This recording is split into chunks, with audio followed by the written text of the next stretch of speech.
கம்பம் கொலைக்கு சம்பந்தமா ஒருத்தனை கைது பண்ணிருக்கீங்களா? அவன் யாரு? அவன் பேரு வாசன். அவங்க சேர்ந்து ஏதாவது உண்மையை வரவழைச்சீங்களா? இல்ல சார், அவனை இன்னைக்கு ஹாஸ்பிட்டல் அட்மிட் பண்ணிருக்கேன். ஹாஸ்பிட்டல்? என்னாச்சு அவனுக்கு? மயக்கம் போட்டு விழுந்தவன் இதுவரைக்கும் கண்மூடி. என்ன சார் 10 நாள் அவனை ரிமாண்ட்ல வச்சிருந்துருக்கீங்க, உண்மை வரவழைக்க முடியலையா? என்ன உத்தியோகம் பண்றீங்க? புதுக்கு நான் ஹாஸ்பிட்டல் மண்டை போட்டான்னா கேட்கறாங்க. ஆனா அவனை அடிச்சு பட்டை கழிச்சு உண்மை வரவழைச்சு. நானும் சும்மா இல்ல சார், அவன் அடிச்சு நுழைக்கிட்டேன். ஆனா வாயிலிருந்து எந்த உண்மையும் வரவழைக்க முடியல சார். என்ன அடிச்சிருக்க போறீங்க?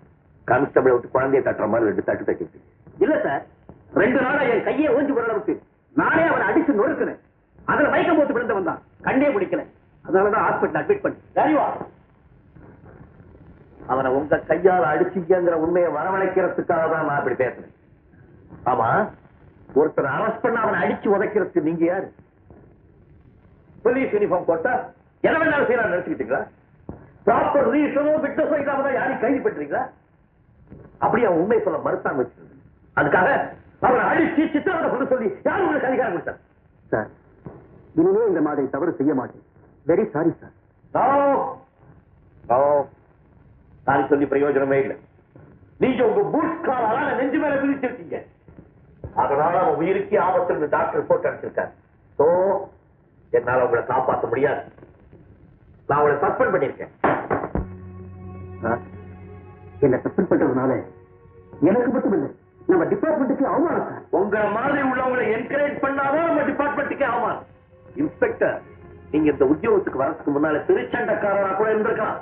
ஆனா வந்ததுக்கு அப்புறம் ஜென்டில்மேனா பிஹேவ் பண்ணும். என் கடந்த காலத்துல கூட நான் எந்த தப்பும் பண்ணது கிடையாது. பெரிய கடந்த காலம். இப்போ இந்த மாதிரி நடந்துக்கிறீங்களே, கடந்த காலத்துல எப்படி இருந்திருப்பீங்க யாராலும் சொல்ல முடியும்? உங்களுக்கு நீங்களே சர்டிபிகேட் கொடுத்துக்கிறீங்களா? You can go.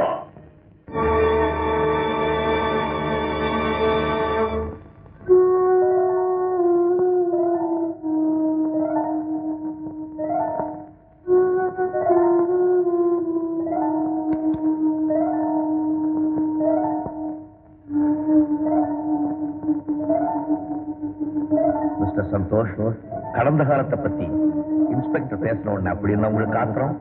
அது சரி, இன்ஸ்பெக்டர் கிட்ட என்னமோ சொன்னீங்களே, கடந்த காலத்துல ஒருத்தர் திருச்சண்டை போறவனா கூட இருந்திருக்கலாம், ஆனா இன்னைக்கு அவன் ஜென்டில்மேனா பிஹேவ் பண்ண கத்துக்கணும்னு. வெல் செட், ரொம்ப அனுபவிச்சு சொல்லியிருக்கீங்க. எஸ்பி சார், நீங்க தனியா இருக்கிறப்பெல்லாம் நான் வந்து உங்களை ரொம்ப சித்திரவதை பண்றேன் இல்ல? பல வருஷங்களுக்கு முன்னால நடந்து போறதை நினைச்சு உங்க மனசு அடிக்கடி பின்னால போகுது இல்ல?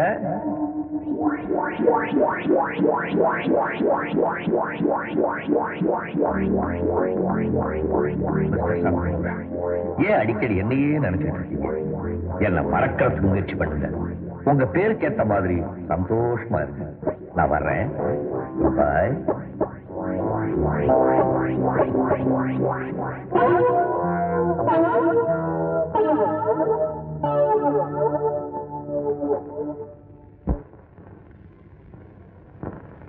என்னையா பில் போட்டிருக்கீங்க? ஏன் என்னம்மா 200க்கு 205 போட்டிருக்க? ஏன்பா யார் பில் போட்டது அம்மாவுக்கு? இத பாருங்க ஐயா, இதெல்லாம் நீங்களே வச்சுங்க. ஓச்சுக்காதீங்கம்மா, நான் பில்ல சரியா போட சொல்றேன். வாங்கினதை திருப்பி கொடுக்காதீங்க. பில்ல ஒழுங்கா போட தெரியாது, உங்க கடையில வாங்குற பொருள் மட்டும் எப்படி ஒழுங்கா இருக்க போகுது? அப்படி நினைக்காதீங்கம்மா. இந்தாங்க 5க்கு 10 கொடுத்துடுறேன். எங்க தப்புக்கு தண்டனை வாங்கிக்கோங்கம்மா. எனக்கு 10 கொடுத்து சரி கட்டிட்டு அதை மத்தவங்க பில்ல கூட போட்டு வசூல் பண்றதுக்கா? ரொம்ப நல்லா இருக்கு. என்னம்மா இது, இப்படி போனா அப்படி வர்றீங்க, அப்படி போனா இப்படி வர்றீங்க. நாங்க என்னம்மா செய்யறது? இதையெல்லாம் வாங்கி வச்சுக்கிட்டு பணத்தை டிரைவர்கிட்ட கொடுத்து அனுப்புங்க. தப்பு நடந்து போச்சும்மா, மன்னிச்சிருங்க. அவர்களே, நான் மன்னிக்கவே மாட்டேன். அது யாரு? போலீஸ்காரன். Coffee, ice water. சாப்பாட்டுக்கு அப்புறம் காபி, காபிக்கு அப்புறம் ஐஸ் வாட்டர். என்ன பழக்கம் இது? இது ஜென்மத்தோட பிறந்தது. செருப்பால் அடிச்சாலும் பால். பழக்கம் உனக்கு ஞாபகம் இல்லையா? நம்ம முதல்வர் அன்னைக்கு காபி ஐஸ் வாட்டர் தானே சாப்பிட்டேன், மறந்துட்டியா? ஹலோ, நான் நீலகண்டம் பேசுறேன். ஐயோ என்னடா, ஐயோ என்னடா, ஐயோ என்னடா, இருங்க சார் சொல்லி சொல்லடா. ஐயோ என்ன விஷயம் சார்? நம்ம பேப்பர் ஃபேக்டரியில நெருப்பு பிடிச்சி நின்று எரியுதா சார்? மேனேஜர் பேசுறாரு. ஹலோ, எஸ் நான் தான் பேசுறேன். ஃபயர் சர்வீஸ் வந்திருக்காங்களா? அழைச்சிட்டு இருக்காங்களா? யார் உயிருக்கு எந்த ஆபத்தும் இல்லையே? Very good. அணைச்சு முடிஞ்ச உடனே மேல என்ன செய்யணுமோ அதை கவனிங்க. ஓகே? நம்ம போவோமா? எங்க ஃபேக்டரிக்கு? எதுக்கு? ஆகிறதுக்கு தான். முடிஞ்சு போன விஷயத்துக்காக அழறதோ துடிக்கிறதோ எனக்கு பிடிக்காத விஷயம். ஃபயர் சர்வீஸ் வந்து கவனிச்சுட்டு இருக்காங்க. சார், போன ஜென்மத்தில் உங்க அண்ணன் நீரோமண்ணன் இருந்திருப்பாரா? அவர் எதுக்கும் அசர மாட்டாரு. அவருக்கு ஒரு பிடில் வாங்கி கொடு. அப்புறம் அதை வாசிக்கிறதுக்கு நான் எங்கேயாவது நெருப்பு வைக்கணும், அது நின்று எறியணும். இந்த வாரம் கிராஸ் ரைட்ஸ் எல்லாம் கல்யாணத்தை பத்தியே இருக்கு. கல்யாண சீசன் இல்லையா, அதனாலதான். இது என்னன்னு சொல்லுங்க. மாப்பிள்ளையும் பெண்ணையும் உட்கார வைத்து இது நடக்கும் என்பார்கள். என்னது? நலுங்கு. கரெக்ட். என்ன கரெக்ட்? என்ன பாக்குற என் ஃப்ரெண்ட்ஸ் எல்லாம் என்ன தெரியுமா கேக்குறாங்க? என்ன கேக்குறாங்க? உன் ஒய்ஃப் எப்படிப்பா இவ்வளவு கரெக்டா கிராஸ் வேர்ட்ஸ் எல்லாம் எழுதுறாங்கன்னு கேக்குறாங்க. நீங்க என்ன சொன்னீங்க? நான் என்ன சொல்றது, என் ஒய்ஃப் ரொம்ப புத்திசாலிப்பா, அவளே கற்பனை பண்ணி எழுதுறாங்கன்னு காலரை தூக்கி விட்டுக்கிறது. அப்படி யாருகிட்டயும் சொல்லி எனக்கு ஒண்ணும் நல்ல பேர் வாங்கி கொடுக்க வேண்டாம். இனிமே யாராவது கேட்டா என் ஒய்ஃபுக்கு நான் தான் சொல்லி கொடுக்கறேன்னு சொல்லுங்க. ஓகே ஓகே, இனிமே அப்படியே சொல்றேன். கோச்சுக்க.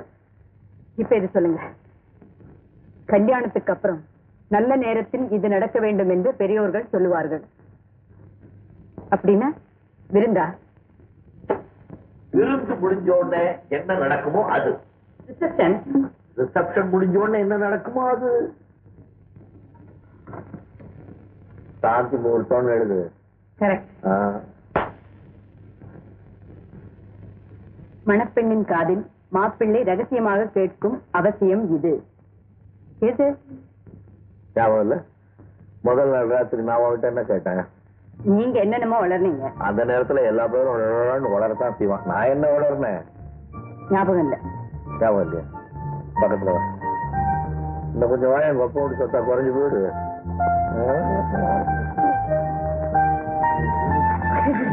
உங்களுக்கு கொஞ்சம் கூட இது இல்ல. எதுமா? வெக்கம். அதானே கேட்டேன். என்னமோ காசு கொண்டா சாப்பாடு போடுங்கிற மாதிரி எல்லாத்தையுமே சாதாரணமா பேச ஆரம்பிச்சேன். லைஃப்ல இதெல்லாம் ஒரு இம்ப்ரூவ்மெண்ட் தானே. கல்யாணம் ஆன புதுசுல நீ கூட தான் சாம்பார் வைக்க 2 நாள் ஆச்சு. இப்ப எல்லாமே டக் டக்கு. அதே மாதிரி நானும் டக் டக்கு. என்ன மூடுவா?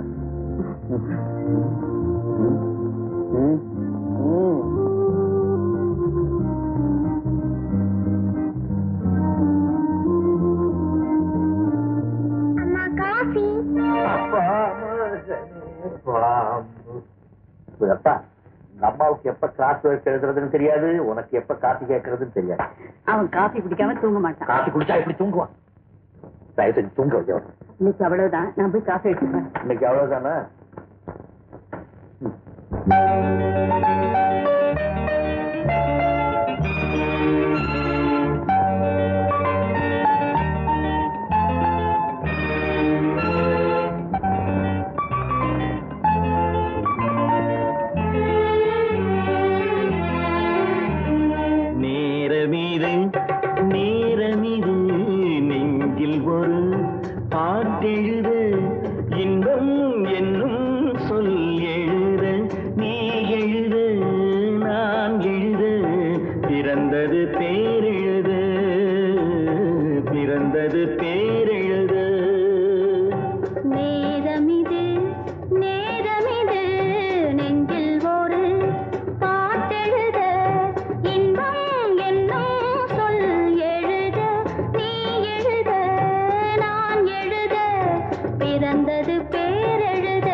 பெற்ற பிள்ளையின் வேகமும் கோபமும் உன்னை போல தோன்றுதே.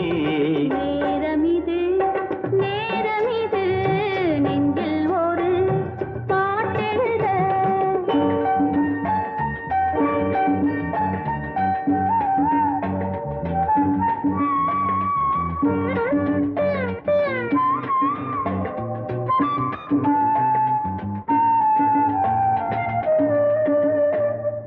இன்னும் ஒன்று வேண்டுமென்று தெய்வத்திடம் கேட்டிருந்தேன்.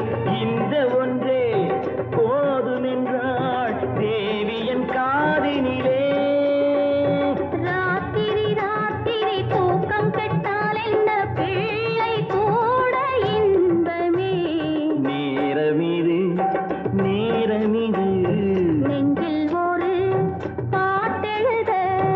இன்பம் என்னும் சொல் எழுத நீ எழுத நான் எழுத பிறந்தது பேரெழுத. பிறந்தது பேரெழுத.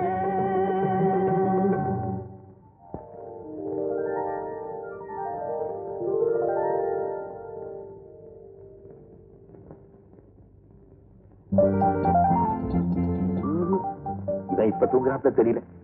நான் படுத்து கண்ணை முடிக்கிறேன். அவனை தூங்க வச்சுட்டு எனக்கு கூப்பிடு. தூங்கிட்டானா?